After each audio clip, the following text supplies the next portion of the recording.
Hello, everybody. Oh, I have to keep my mic down. Starting the stream right now. We're going to get started in just a few minutes. Just wanted to get on here early. Make sure I'm not having any technical issues.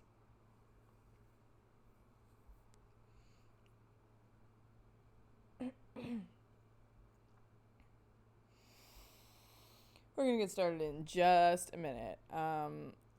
If you're watching the recap of this, I am still using my giant snowball microphone, but I have worn a black shirt and I'm holding it slightly lower in hopes that you will still get good audio quality because I do have a tendency to project anyway, but also in hopes that it will be slightly less distracting than it sitting right here kind of blocking my face. So that's, if you see this moving around, that's what it is.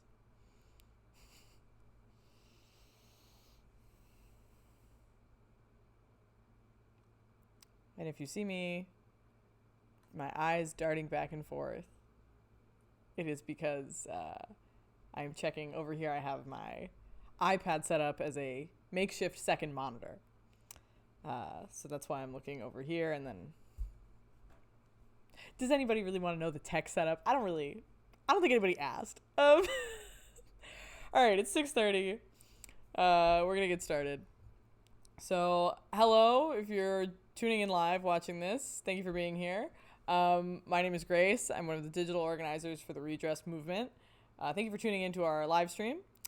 I know I did one of these before, and it was kind of a trial run to see if it was even possible, because my little MacBook Air, she was not built as a streaming device, but she is making do, and we love that for her. But now I'm gonna try and do this a little bit more regularly. So I'll get into that in a little bit. But I'm here because we're a national organization, and so we don't really have a space necessarily where people who are interested in doing this work around redressing racial segregation here in the U.S. Can really kind of like meet and like discuss ideas. And so that's kind of the role of the digital organizers here, is to kind of create that space. And so this is just one of the ways that we are trying to do that. So we kind of hope that people will like regularly tune into these and be very active in the chat, asking questions or engaging in the material we're talking about. I plan to keep this to be a pretty casual atmosphere. I am not necessarily an academic, but I feel like I'm kind of going through a lot of this process of learning about the long history of not only racial segregation, but like the federal government's involvement in it. I feel like I'm kind of going through that, like potentially with some of you. Like some of you may already be aware of that, but some of you may not be aware of how that has impacted your neighborhood and your hometown and where you're from. So I feel like we're kind of going through that together. And learning together. There's a lot of great resources on our website that our actual research team puts together that I highly recommend you look through. If you saw my last live stream, you probably saw that I went through, or at least started to go through the Citizens Guide that they have, which is a way to start doing research about your own hometowns and how they came to be segregated in the way that they are. So, today we're kind of keeping in that vein. But I'm going a little bit more specific. Yeah, we're going to get to it. So that's me. That's why I'm here. I'm just making sure. Okay. I might buffer a little bit. I get a notification when I'm buffering, so just bear with me. But yeah, if you're here live in the chat, please put in, say hi, introduce yourself. And I have your check-in question for today is, who's your favorite elementary school teacher? Oh. Okay, here we go. In case that didn't come through. My question was, introduce yourself in the chat and tell me who was your favorite elementary school teacher and why. If you are watching this after the fact on YouTube, same question to you. Put it in a comment. I want to read it. I want to hear about it. Once again, I'm Grace. My pronouns are she, her, hers. And my favorite elementary school teacher, I had to think about this, and I was kind of torn between two. I'm going to have to go with my first grade teacher, Miss Greenberg. I don't remember much about her class, if I'm honest. It was a little while ago. But I just remember really liking her energy, and she was very upbeat, and she was very like energized and happy to be there. Clearly loved her job. Wow, who does that sound like? Crazy. Anyway, so yeah, please leave your info in the chat. I want to hear about it. Give some love to our teachers out there. They need the appreciation these days. So today, we're going to be discussing, we're going to be going into kind of like, if you can imagine a triangle that is like housing, employment, and education, all of those things kind of, all of those things are interconnected, we know, or you might know. You might imagine in your everyday life are connected. But housing is kind of at the center of them. Like without stable housing, the other two can really easily fall apart. But we're going to be focusing on education for a moment, because something kind of came up in my own life that I felt I had a lot of questions about when I heard about this, and I felt the need and necessity to dig too much into it. So you are now going to be the benefactors of that. And yeah, so we're going to be getting into talking a little bit about the education piece today. So what happened? So I was on the phone, as you may have known if you watched the last live stream. I'm currently based in Washington, D.C., but I'm from a town in New Jersey called Maplewood. There's a whole lot to unpack about Maplewood, New Jersey that I'm not going to get. Sorry if you heard the fire truck. There's a whole lot about Maplewood, New Jersey to unpack that I'm not going to get into. But one of the things was that we have one school district that kind of takes over two towns, Maplewood and its sister town, South Orange. And it consists of 5 elementary schools, 2 middle schools, and 1 high school. So if you can imagine all the kids in these two towns, first they're split among 5 elementary schools, then 2 middle schools, then they all filter into 1 high school. And our high school has had issues with being sued for being segregated, and having a huge achievement gap between the white and the black students. So anyway, so that's a little bit of context for you. But I was talking to my dad on the phone the other day, and he said to me, it's back to school season. I'm sorry to the students. It's the most horrible time of year for you. But he was talking to me, and he said, I don't think there's any school buses this year. And I was like, what do you mean there's no school buses? How can there be no school buses? Now, for context, we live like in the middle of like one of the elementary schools, one of the middle schools, and one of the high school, and the high school. So like the buses, and we also live on a fire lane. So like the buses, okay? Like the buses, okay? We know the buses are there. And he was like, yeah, I don't think the buses are running. I'm like, how can school buses not be running? Like, what do you mean? How is that possible? It's not like there's other public transportation. Like, if you live in like a city area, like now I live in Washington, it's not like there are other buses available for you to take. Like, and also like the buses primarily serve like the elementary schools more than anything, because there's 2 middle schools, and by then the kids are a little bit older. I mean, I know some kids do get bused to the middle schools, but they primarily serve the elementary schools. I'm like, you think kindergartners are walking to school? Like, no, stop. They're not walking, 1.5 miles, 2 miles. So he's like, Grace, I haven't, and this is like, now we're in late September. He's like, I haven't heard a single school bus. And I'm like, well, that can't be right. So, okay. Why the police, why the sirens? Anyway, I just can't have anything nice. So this also made no sense to me when he said it, because I knew that there had been all of this drama surrounding this integration plan for the 5 elementary schools. So it's been a long-standing issue with these elementary schools that people have said, well, statistically, like 4 of them are predominantly white and 1 of them is predominantly black. And so I was like, okay, wait, I know this integration plan has like been in the works for like 3 years in the school district. You're telling me that they're going to be working on this integration plan? Oh, let me make sure I'm not buffering.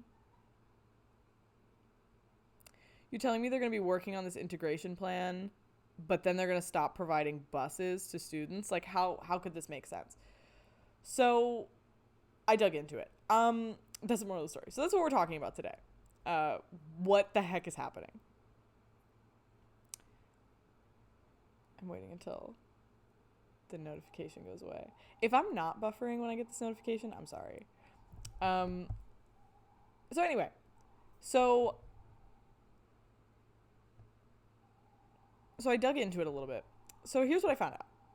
So what technically is happening is that courtesy busing has been eliminated from the South Orange Maplewood School District. Nobody's shocked due to budget cuts. Okay, budget cuts happened. This does not mean that there are no more buses running. It just means that there used to be bus routes that would pick up students who maybe, like, by New Jersey law weren't required to have busing provided, but, you know, we're a pretty small town, and so they would make it work. But that does create additional cost. So, for example, I'm pretty sure, as I understand it, the New Jersey law says that elementary school students who live more than 2 miles away have to have busing provided for them, and high school students who live more than 2.5 miles away from their high school have to have busing provided, or it's some equivalent of that. But in the past, the school district had provided for students who were a little bit below that range. Why is the world burning, like, today and, like, right now? Like, I just want to know. Why now? Free siren. So in the past, they've provided busing for students who lived, you know, below that range, to some extent. Now, so budget restraints happened, and now it looks like they're not going to provide that courtesy busing. So now it's kind of a hard cutoff. So it will no longer... there will no longer be necessarily busing provided for elementary school students who live less than 2 miles away, or high school students who are less than 2.5 miles away. With some exceptions, the school board said, with some exceptions for some students who walking would require them to be along some hazardous routes. Those students, you know, there are some exceptions for some students, is basically the point, based off of the route they would have to take to get to school. Which I had to think, I'm like, I would be very curious what we are defining as hazardous, because, like, there's no bridges. Like, you know, there's no, like, toxic waste dump. So, like, what are we defining as hazardous? Is it, like, really heavy? It's been, like, 4 fire trucks. And I'm just like, it must be a big fire. So it must be, so I'm thinking, is it like busy streets? What are we defining as, like, really busy major roads? Yeah, so that's my question. So, and again, this is due to budget cuts. So I was able to find, the only number I was really able to find was that it looks like this will affect, for this school year, this will affect about 126 of the 7,000 students in the district. Which I know, when I tell you it's 126 students out of 7,000, it's not that many. Like, just, it's not even a big percentage of the student population, but I want you to be a little bit more critical. And as we go along, I want you to think about the folks who are likely making up the bulk of that 126, what their circumstances may be, and how dramatically this may impact their ability to get to school. I said I was overloading again, so I'm just going to say that again. As we go along, I just want to make sure you're considering what this demographic of this 126 looks like, what their situations may be like at home, and how this may really impact their ability on whether or not they can get to school. So this was funny to me. This particularly hit home to me because I actually took the bus when I was in elementary school. So the elementary school I was assigned to was actually 2 elementary schools. One was K through 2nd grade, and one was 3rd grade through 5th grade. So the K through 2nd grade one was not close to where I lived. So I got bused there. I was provided busing. And just in case you want proof, Nobody's asking for proof that I took the bus, but here you go. If you follow me on Instagram or you follow me on us on Twitter, which you can find our handles down here. That's for Twitter, that's for Instagram, and that's just our email. If you saw, you saw. So this is me on the first day of kindergarten. With, yes, in case you're wondering, my backpack does match my tank top. My little apple, 2 ponytails. I had a zigzag part. I was really freaking cool. And yeah, and we can talk about the socks and the sneaker combo, but this is me, first day of kindergarten. And this is me on the bus on the first day of kindergarten. Yes, look at how terrified I am. So yeah, I was on the bus. I took the bus, I guess all 3 years. Shout out to the green bus. If you know, you know. There was different bus colors depending on like kind of which neighborhoods you were going to. It's been like 6 I need a counter in the corner that's like how many fire trucks go by. So yeah, I took the bus because that first elementary school was pretty far from me, and I was just curious. I decided to look it up, like how far away it is from me, to see if I would have been affected by this change in policy. So I'm gonna switch over.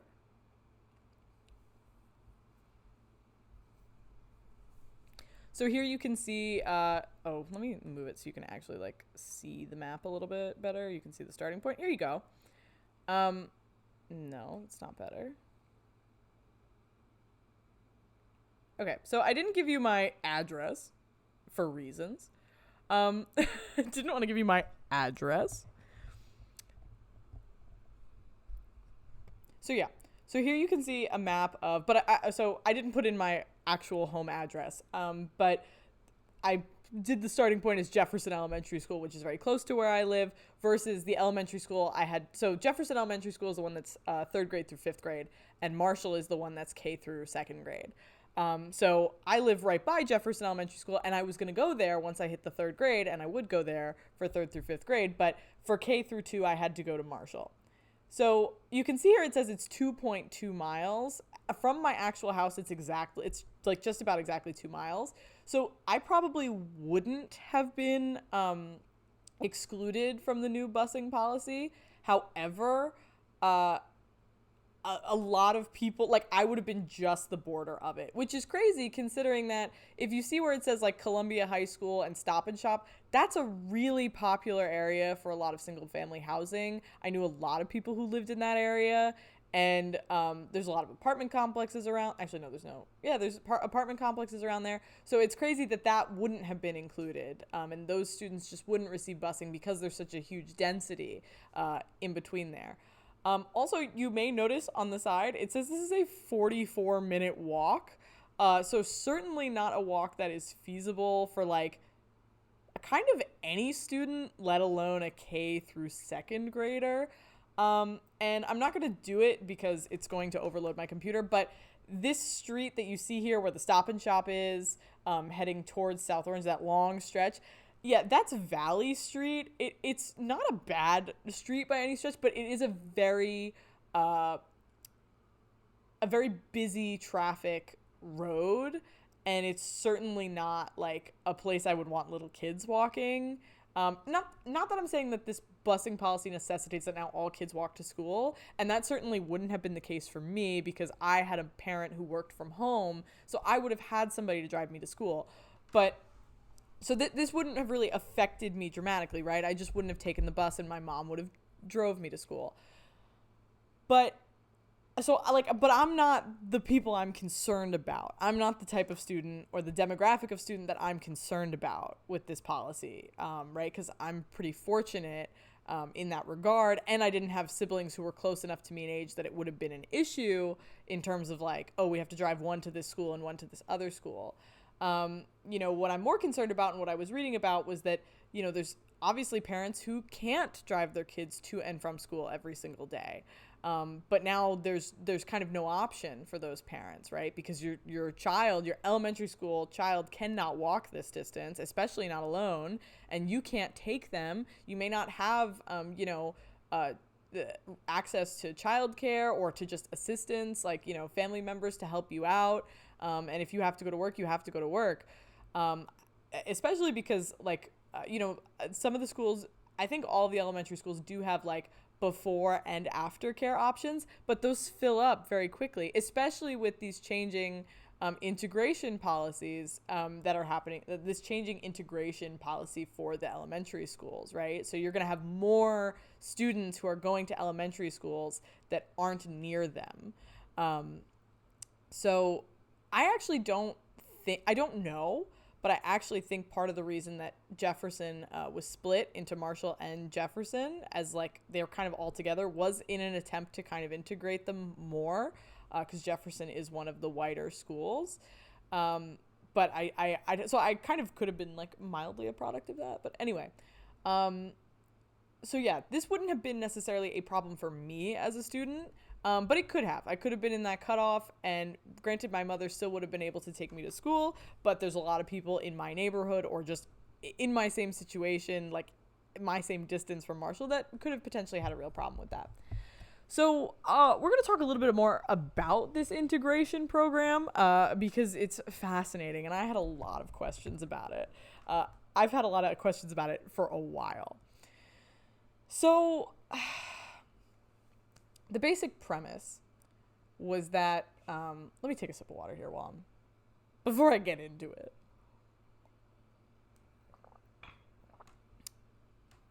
So, it's been a long time coming.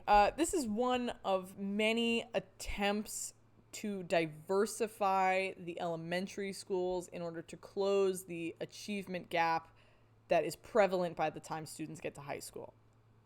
The feeling was, right, they're all going to filter into the same high school together at the end of the day. And even the two middle schools are really just by town. It's like Maplewood and South Orange. So it's really the elementary schools where you have an opportunity to, mix things up, right? So yeah. So they're trying to diversify the elementary schools primarily because am I going to be able to name all the elementary schools? Jefferson, Tuscan, South Boyden. I'm forgetting a bunch of them. Anyway, basically there's five elementary schools. So by and large, the two towns, just some numbers for you. Maplewood and South Orange together, by and large, it's about 53% white, 32% black, 7% Hispanic or Latinx, and 4% Asian. But 4 out of the 5 elementary schools are mostly white, except for Seth Boyden Elementary School, which is predominantly black. Now, if you watched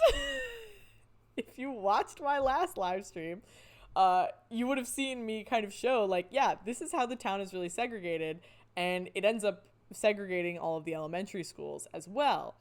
So this is an attempt to, like, what's the word I'm looking for? Redress that. Oof, look at that. It's shameless.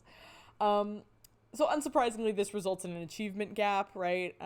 When students eventually get to high school. So students and before that, these statistics are before it. So even before they get to high school, black students who are in the grade 3, 4, and 5 underperform by comparison to their white and their Hispanic peers. Now, granted, they are doing better than like the national average, but there's still an achievement gap, right?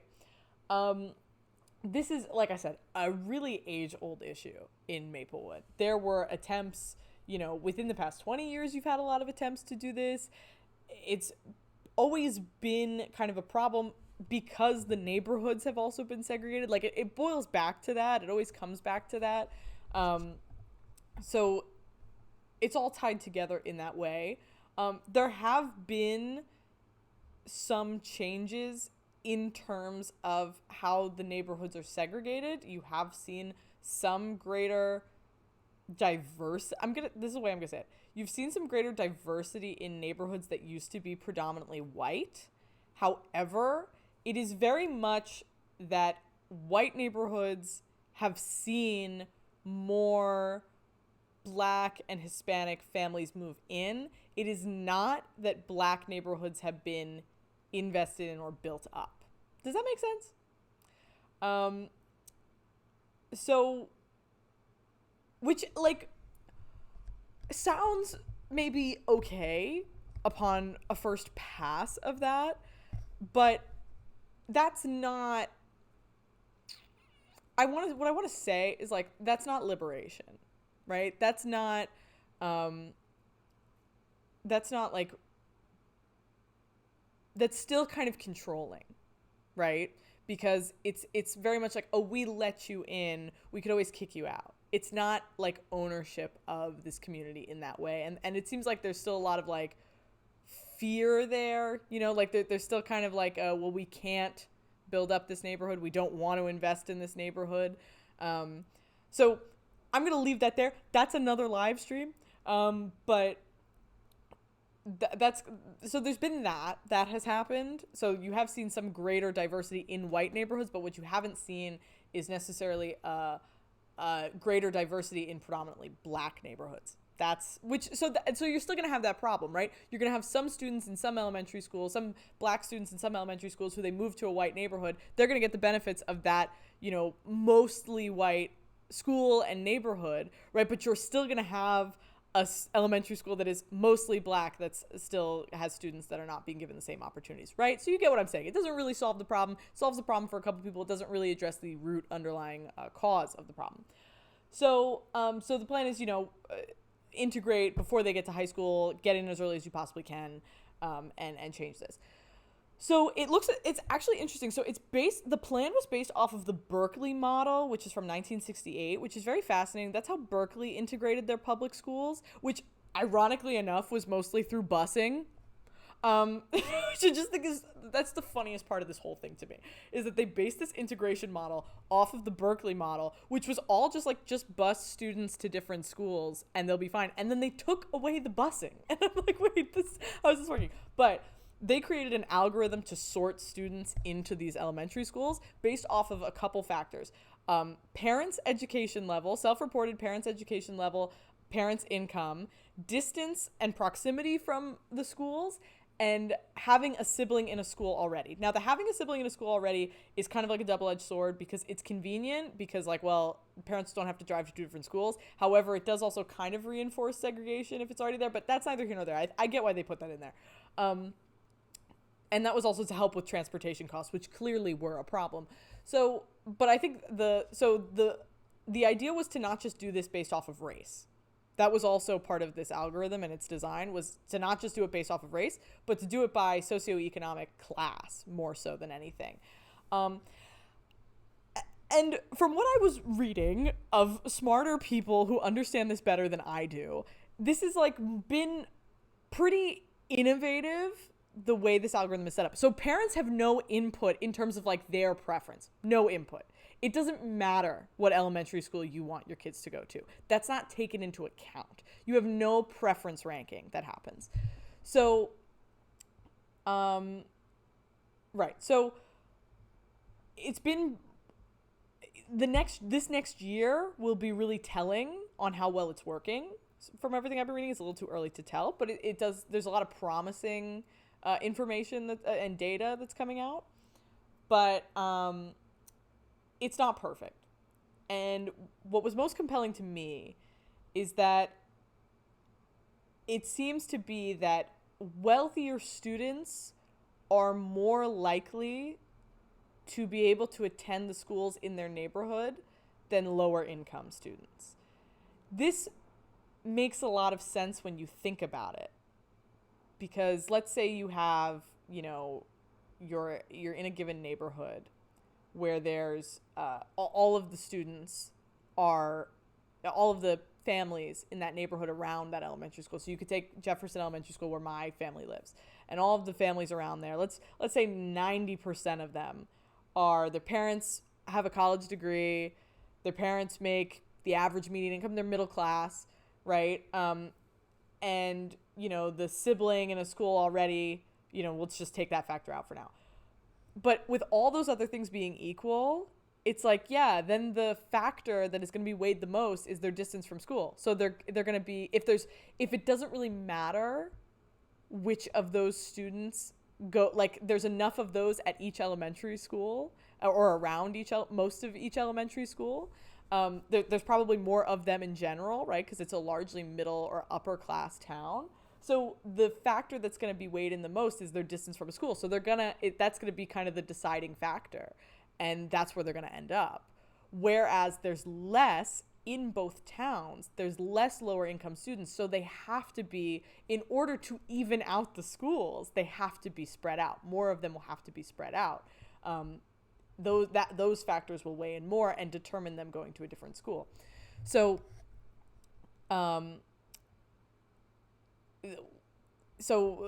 of the numbers that are coming out so far is that, unsurprisingly, you have lower income Black students having to travel the farthest to go to school. They, on average, have the farthest distance to go to the schools that they're assigned to, with an average distance being 1.3 miles.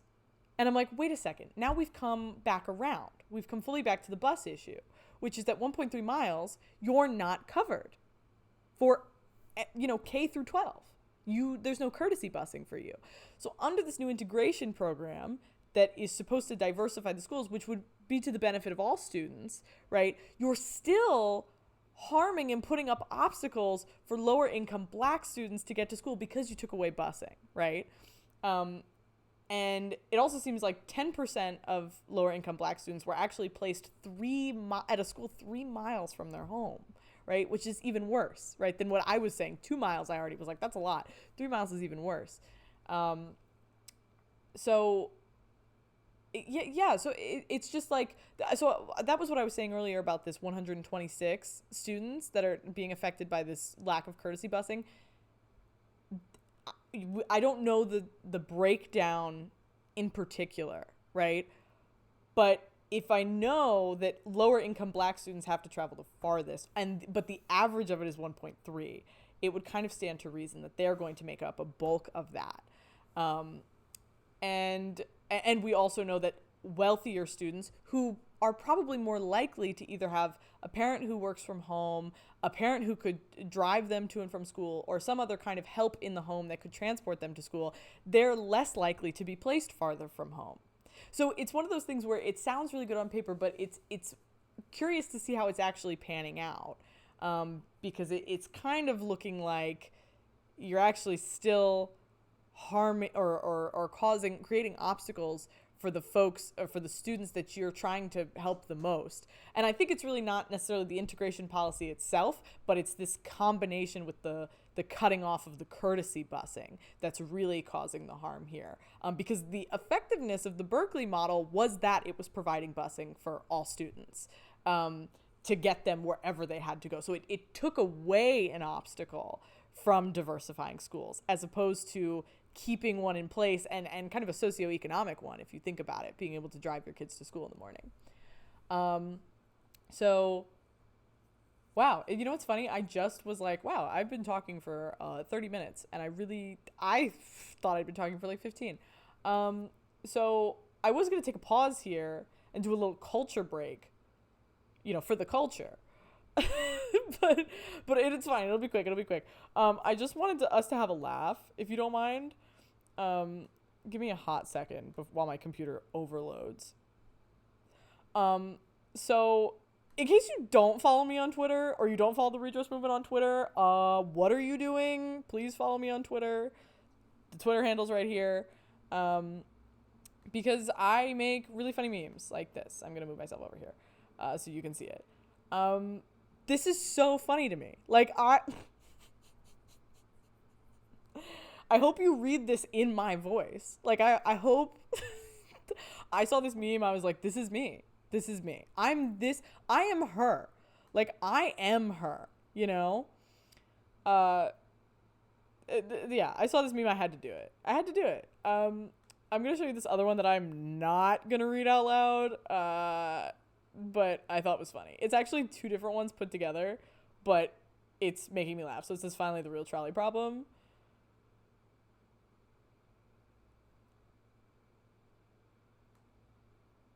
And then this is the second one.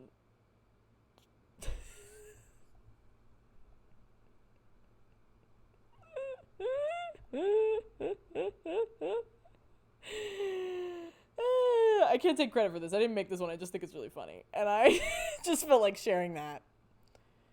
Just felt like sharing that with you. I just thought maybe you'd need that. So yeah, so we're going to wrap up in just a few minutes. I don't like to leave you with just like, this is messed up and bad and despair. I don't really want to leave you there. So, you know, I think, you know, budget cuts are budget cuts, and it's a whole other issue, you know, the working on budget cuts. But I was trying to find if there was any community programs that other people were working on to address these kinds of issues. And I can't say that I found any that I think work in this scenario, but I can say that I have found some that I feel like are it's just to get your brain thinking. That's what I'm going to say. So some people said, you know, well, you know, we are still in a panini press and we're in a pandemic. Sometimes people don't know what I'm talking about when I say that. So some people said, you know, you could go straight back to like all remote learning or a hybrid schedule. This would help cut down on transportation costs. Ow, my foot fell asleep. What happened? This would help cut down on transportation costs. But yeah, it would help cut down on transportation costs.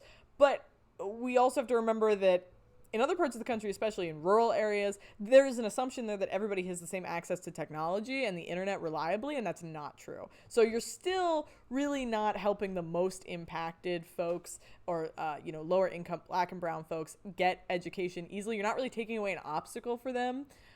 So I'm going to say like no to that one, but like a decent start. I like your thinking. Somebody else said, you know, yeah, like a hybrid schedule, similar kind of a thing. You know, some days you go into school, some days you don't. Again, that would, you know, kind of like how my elementary school did this. Like there was like AM kindergarten and PM kindergarten. So you didn't have to bus all of the kindergarten students there at once. You could do one route and then do the other one. So you would just do that on alternating days. Again, we still have not addressed the technology gap that might exist. Someone else said, you know, like good old fashioned just carpooling. And I was like, you know, I almost see like, yeah, like, you know, you could kind of like create a buddy system, you know? But I think you're going to have a tough sell, like convincing parents to do that necessarily. You know, if the hypothetical scenario is like there's a group of parents who work from home or have flexible working schedules and they rotate, like taking kind of a group of kids to school, you know, that's kind of like what I don't like about that is that's like very dependent on the people you have. And like what happens when one of those parents, like their kid doesn't, you know, they've aged out of going to that school, you know, how will you replace them, right? It's very dependent on like very specific people with very specific circumstances. So it would be hard to make that like sustainable over time. But you know, it's a temporary solution, but I'm not happy with it. Somebody else said coordinating like walking school buses. But again, this doesn't really apply in this scenario because it's a 45-minute walk and like, you're just going to have poor kids being exhausted by the time they arrive to school. We don't want that. So what I'm resigned to circle back to is kind of what I was talking about in the beginning. And I saw somebody say this better than I could. So, and a Maplewood resident said this better than I could, which is that, you know, we can keep talking about these temporary solutions to alleviating the obstacles that are being made up by the fact that we had budget cuts, so we can't provide courtesy housing, but we do want to have this integration program. Under all of this is really zoning practices that create segregation in the neighborhoods. Like, that's what actually has to go first, you know? That's the cause of this situation, right? So that, you know, zoning and land use restrictions that keep these neighborhoods segregated, that, you know, make it easy to build single family dwellings but hard to build multifamily dwellings. It's time to end exclusionary zoning and build more affordable housing, because otherwise, you know, we're treating symptoms, and that's all we'll ever do. Ooh, I am sorry. It's been a lot of talking today. So yeah, and that's big. I know I just left you with like a very big, like, no big deal. Just like get rid of your like segregation enforcing zoning policies. Just like abandon them. Like, I know I didn't really give you anything tangible there. But that's just the fact of the matter. Like, I can't deny that. So that's pretty much what I had today. I'm just checking a couple things really quickly. So that's pretty much all I had today on my agenda. I hope that you had a good time watching. I kind of mentioned in the beginning, this is my new time. This is my new day. This is my new time. It is Thursdays at 6:30, usually until like 7:30. If there's more people here, it'll go a little longer because I'll make it, you know, more engaging. I'll be reading the chat. I'll be hearing what you have to say. But for right now, it's just kind of me talking into the void. And so, you know, it's hard to do that for an hour. But anyway, so I hope you enjoyed this. Really, the point of this here is just to give you kind of fuel for your own thought about your own neighborhoods. You know, I feel like time and time again, like, we hear, you know, if it's happening in this place and this place and this place, it's actually happening everywhere. And that's, if you think it's not happening in your neighborhood, you're probably just don't know about it. So yeah, it is back to school season. You know, always good to check in with your school board and see what is going on and what their budget cuts are looking like for this year, because maybe they're cutting busing, and that's a very big concern. But that's pretty much all I have for you today. Like I said, new date and time, bi-weekly, so I'll be back in 2 weeks. That is October or something. Ooh, not it almost being October. Let's see what day that is. It will be October 6th. I will be back here October 6th. Same place, this channel. And in the meantime, you can always follow me on Instagram. You can follow me on Twitter. And you can also find us on Facebook. And you can also find us on LinkedIn. And you can feel free to subscribe here and get a notification every time that I go live. It will be me kind of for the time being. So get used to me. Hi, I'm Grace. You can also email this email address over here if you want to get any more information, if you want to talk to somebody, if you want to talk to one of our digital organizers, or if you happen to be in the Denver, Charlotte, or Milwaukee area and you want to talk to one of our field organizers, again, you can shoot an email to hello@redressmovement.org and we can get you connected with folks. But other than that, I don't really have anything else going on. So with that, I will leave you to your Thursday night. I hope you had fun, because talking about the messed up things in the world is just so fun. And please join me next time. Okay, bye everybody.